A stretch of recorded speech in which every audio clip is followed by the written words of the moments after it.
Évaluer une institution reste un levier indispensable. Se regarder son environnement pour mieux être, mieux faire. C'est à cet exercice que s'adonnent les sœurs de la Sainte Famille de Kisangani, Djama Takatifu, depuis le dimanche 1er août 2021. C'est le cadre du grand séminaire interdiocésain Philosophat Saint-Augustin de Kisangani que ces consoeurs de la bienheureuse Marie-Clémentine Anouarité ont choisi pour célébrer le 12e chapitre général. Quels sont les thèmes d'échange durant cette assemblée? Cette année, nous venons faire la révision de notre règle de vie qui est la constitution de la congrégation de Sœurs de la Sainte Famille de Kisangani.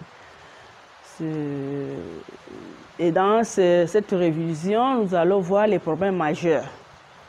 C'est que le problème qui ronge la congrégation ou le membre de la congrégation, et nous allons voir ce qui marche, ce qui ne marche pas, et qu'est-ce que nous allons prendre comme option maintenant pour que la congrégation aille de l'avant et pour que nous puissions améliorer maintenant ce qui était comme faille et chercher à faire encore mieux pour la gloire de Dieu.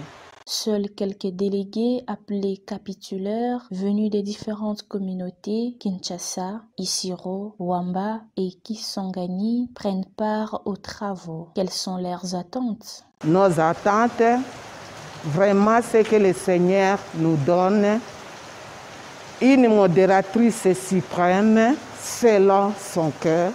La personne est prise de son esprit, épris de l'amour de la congrégation pour que cette œuvre de Dieu aille toujours de l'avant. Par la grâce de Dieu, que l'Esprit Saint puisse habiter à chacune de nos sœurs pour que ce moment si fort de notre institut puisse se passer dans la gloire de Dieu.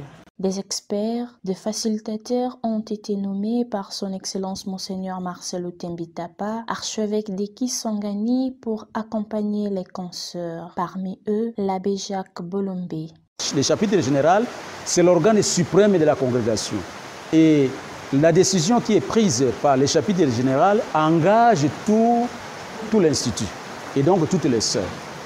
Voilà. Et donc les différents thèmes ou problèmes majeurs se retrouveront justement dans les contenus même des textes de constitution.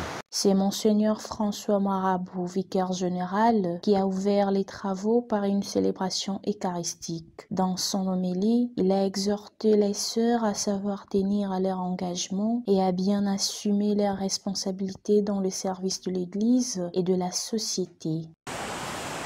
Je ne peux courir à Dieu que dans la mesure où je suis en présence de quelque chose dont je ne suis pas capable, où je découvre mes limites.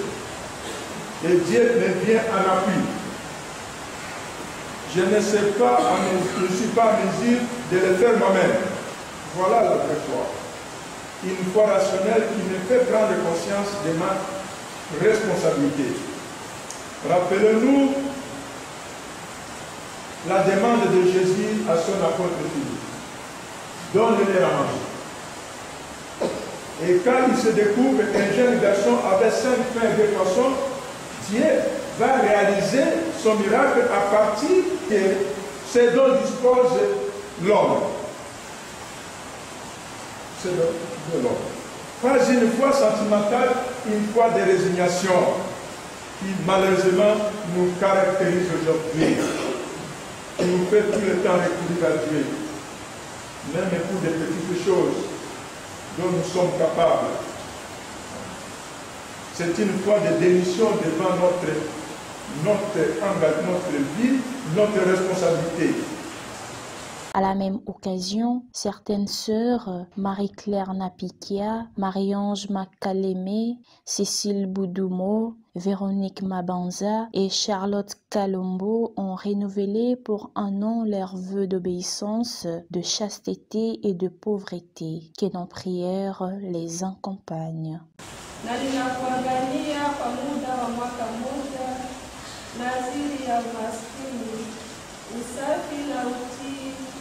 Sawa zinavyoelezwa katika